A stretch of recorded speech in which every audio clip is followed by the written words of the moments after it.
If you're ever visiting the Outer Banks in North Carolina, namely Hatteras Island, there is quite a special thing that you need to see in Frisco. The particular address of the Cora tree is 5175 Snug Harbor Drive. And on Google it says it's open 24 hours, because basically what it is what you see in this picture, in this video. It is a tree. This tree has a Halloween-worthy legend to it. And this has an interesting story of the legend of the Cora tree. And as the story goes, it was the early 1700s. A woman and her baby, whom she was never seen without, arrived in Frisco. And she managed to build a crude hut for her child away from the village, and she was quiet. People wondered why she needed so much privacy. And rumors began to circulate. And as you can imagine, about her and her bastard child. It was only a short time after the Salem witch trials. It didn't take long for the rumors to start that this woman was a witch. And the legend says after all she touched a cow, and just days later it dried up and quit producing milk.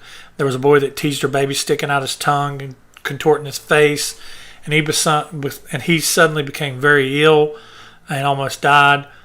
Not to mention that Cora always had an abundance of fish, and the fishermen were suddenly not able to catch fish. So everybody assumed she had to be a witch. And so Captain Eli Blood was a longtime native of Salem, and he was a self-proclaimed witch hunter. And after hearing all the stories of the illnesses and the storms and the wrecks, well, apparently it was Cora's fault. He said, oh, this woman's a witch. She did all these tests, and they tied her to the tree. They were going to burn her. Just as he was getting ready to set the tree on fire, the sky opened up, a clap of thunder came down, and a bolt of lightning directly hit the tree. Everyone was thrown back, their ears ringing, and smoke filled the air. And when the smoke cleared, the baby and Cora were gone. The rope still hung on the splintered tree. The kindling was untouched. The trunk of the tree was ripped open with a big burnt-shaped hole, and in the exact spot where Cora had been tied, the large letters, capital letters, C-O-R-A, remained. And you can see here as we walk around the tree, you can see where I'm pointing out where the Cora actually is. And it's hard to see, but I take my finger there, and it's C-O-R-A, and it's just right there, plain as day. When you're there, it's like you see it. It's got a little bit of moss growing in it. You see it really well.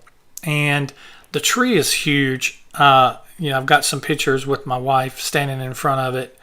And just to give you the size and the scope and the magnitude of this tree. But it's just right out in the middle of a neighborhood. There's the road. You're coming down the road, and it splits. And it's almost like they split the road to keep from cutting down this tree. So the road is split just before the tree, and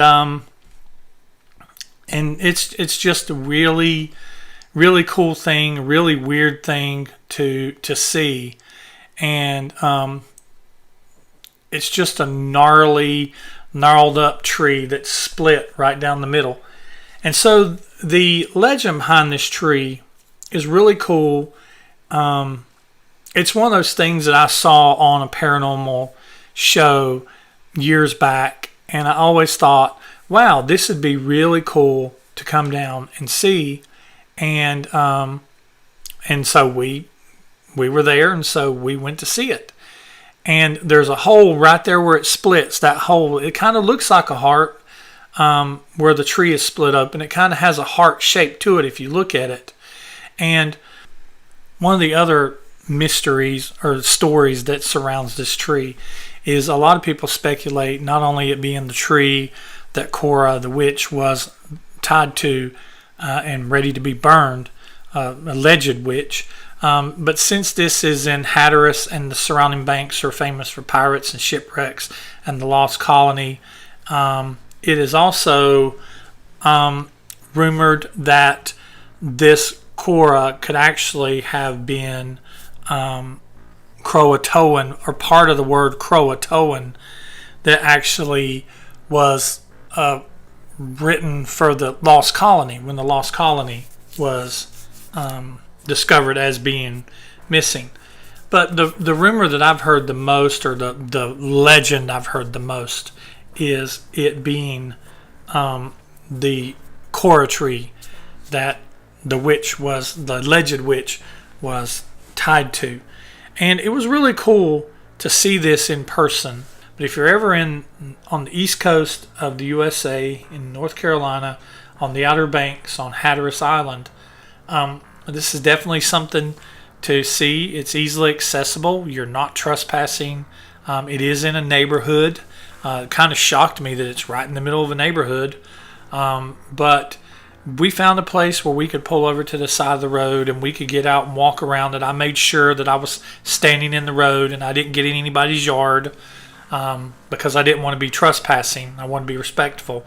So if you go, be sure to be respectful. Be respectful of the tree. So if you're ever in the area, be sure to check out the Cora tree, and you can go online. I put a link down in the description where you can find this, and all you got to do is really Google the Cora tree, Cora, and you'll find all kinds of basically rehashes of the same story, some with different details than others. So that's why it's good to read a couple stories. But yeah, that's basically it. So thanks for watching, guys. I hope you enjoyed this video. It's not really paranormal. It's paranormal-ish. It's kind of unexplainable legend, lore type thing that's kind of spooky and involves witches, and it's fun. But anyway, thanks for watching.